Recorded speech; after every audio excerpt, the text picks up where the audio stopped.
Did you know that an estimated 48 million medical records were denied in 2021? While not every denial results in lost revenue, every denied claim creates extra work, slows down reimbursement, and forces healthcare organizations to spend valuable time figuring out what went wrong. One denial code that often creates confusion is CO-119. This means the payer believes a patient has exhausted the benefits available under their insurance plan for a specific service.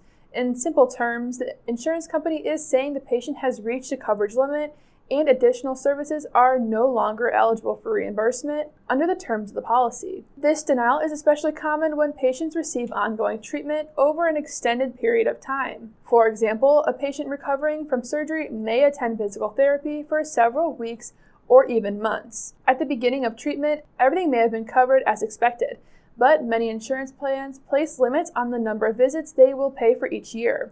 As appointments continue, the patient gradually gets closer to that limit. If the limit is reached and the treatment continues, future claims may be denied under CO-119. Physical therapy isn't the only area where this occurs.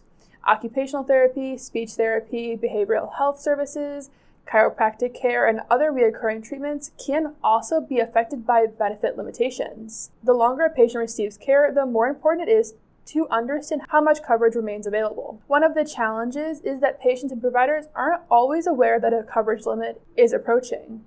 Treatment continues, claims are submitted, and reimbursement unexpectedly stops. By the time the denial arrives, staff members often have to spend time researching the patient's benefits, reviewing previous claims, and determining whether the payer's decision is accurate. And that's where the real cost of denial begins. A denied claim isn't simply a missed payment. It creates additional administrative work for billing teams, delays cash flow, and increases operational costs. Staff members may need to communicate with insurance companies, gather documentation, review authorization records, and potentially prepare appeals. When these situations happen repeatedly, they can have noticeable impact on the organization's overall revenue cycle performance. The good news is that many CO-119 denials can be prevented.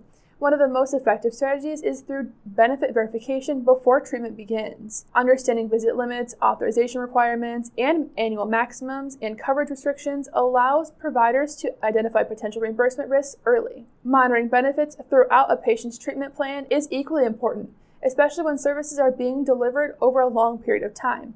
It's also worth remembering that not every denial is correct. In some cases, billing errors, duplicate claims, incorrect units, or coding issues can make it appear that benefits have been exhausted when they actually haven't. That's why providers should carefully review each denial and verify the patient's benefit information before accepting the payer's determination. Ultimately, CO-119 serves as a reminder that proactive revenue cycle management is critical to financial success. By monitoring patient benefits, maintaining accurate billing practices, and addressing potential issues before claims are submitted, healthcare organizations can reduce preventable denials and improve reimbursement rates. If you'd like to learn more about denial management, reach out to Tactics. And since you made this far into the video, you might as well like it, share it, and comment down below.